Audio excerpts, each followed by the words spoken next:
Today, we're diving into the history of a state that isn't just a piece of India's map, it's more like a core part of its soul. I'm talking about Uttar Pradesh. It's a land that's pretty much always in the headlines, a place that shapes everything from national politics to the country's culture.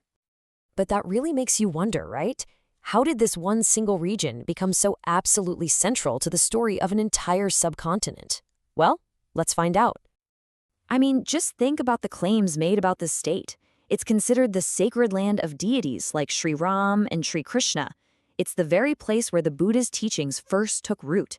It's the soil that gave us these fierce freedom fighters.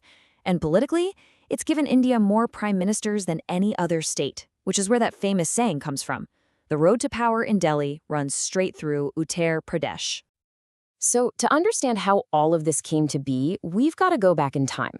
Let's explore how this region first became India's ancient heartland and then, later on, its modern powerhouse. You know, way back in the ancient Vedic period, this area wasn't called Uttar Pradesh. It was known as Brahmroshi or Madhya, which literally means the middle country. And that name, well, it tells you everything you need to know.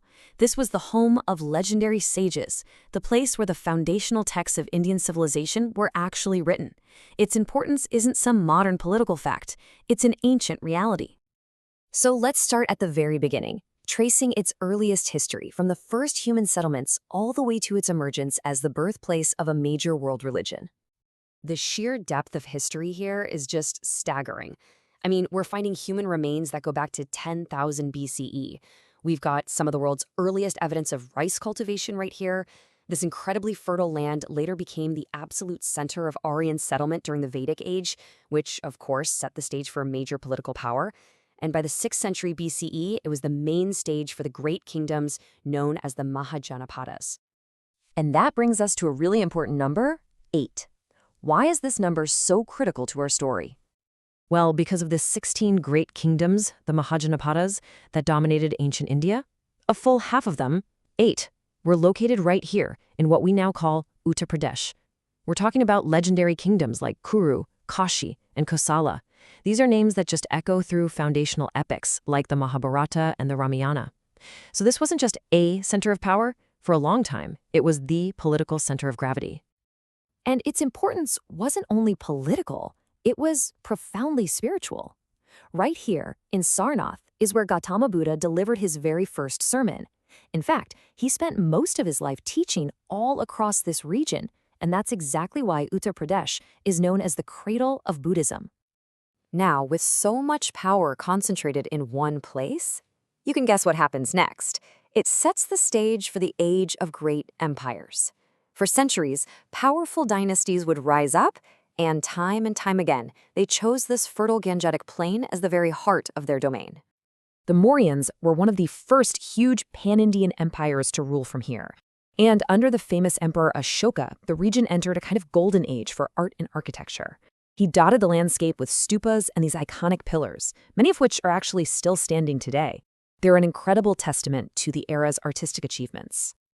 After the Mauryans, the Kushan Empire made the city of Mathura a really vibrant hub.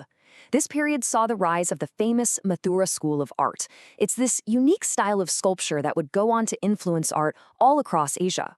The city truly became a crossroads of commerce and culture. And then came the Gupta Empire, an era that's often called India's classical age. Under Gupta rule, this region witnessed an unbelievable flourishing of Hindu art, literature, and science. The very foundations of what we now think of as classical Hindu culture were really solidified right here in this heartland. And you see this pattern of centrality just continue for centuries, even as late as the 7th century when Emperor Harsha built his massive North Indian empire. Where did he put his capital? Right in Kannauj, firmly inside modern Uttar Pradesh. He was once again solidifying its status as the imperial heartland. All right, now the story takes a huge turn. The medieval period brought new rulers and new faiths all the way from Central Asia, and it transformed the region into this remarkable cultural crossroads. Starting in the 12th century, the Delhi Sultanate took control. For the next 300 years, you see this succession of dynasties. The Slade dynasty, the Khiljis, the Tughlaqs, they all ruled this territory from their power base in nearby Delhi. But really, it was the Mughals who truly embedded themselves in this land. Starting in 1526, they built one of the world's greatest empires, and they centered its power right here. Cities like Agra and the magnificent new capital of Fatehpur Sikri became the epicenters of the entire subcontinent. You know, they say that Emperor Akbar, maybe the greatest of all the Mughals, considered the soil of Uttar Pradesh his everything. It was right here that he built his incredible capital, Fatehpur Sikri, and fostered this unique culture of art, debate, and literature. And this incredible blending of cultures created something truly extraordinary, something known as Ganga Jamuni Tehzeeb. The term describes this beautiful, composite culture that emerged here, a fusion of Hindu and Muslim traditions that gave birth to totally new forms of music, poetry, food, and architecture. It's a cultural legacy that defines the region even today. Okay, for our final chapter, let's look at how this ancient land was forged into the modern state we know today through the fire of colonialism and the long struggle for independence. The modern era brought some really dramatic shifts. In 1857, the spark of rebellion against the British, India's first war of independence, was lit right here in Meerut. Later, under British rule, the area was consolidated and called the United Provinces. Eventually, the capital moved to Lucknow, and then in 1950, after independence, it was officially renamed Uttar Pradesh. And the most recent big change was in 2000, with the creation of the state of Uttarakhand from its northern hills. And just like it was in ancient times, the state remained at the absolute center of political action. It produced a remarkable number of leaders who would go on to shape the entire freedom struggle, from early rebels like Rani Lakshmibai and Mangal Pandey to the architects of modern India, including the incredibly influential Nehru Gandhi family. Which brings us back, full circle, to that number we started with, 8. After independence, this one state has given India 8 prime ministers. That's more than any other. It is the clearest illustration of how its immense historical, cultural, and just shared demographic weight continues to define the nation's political destiny.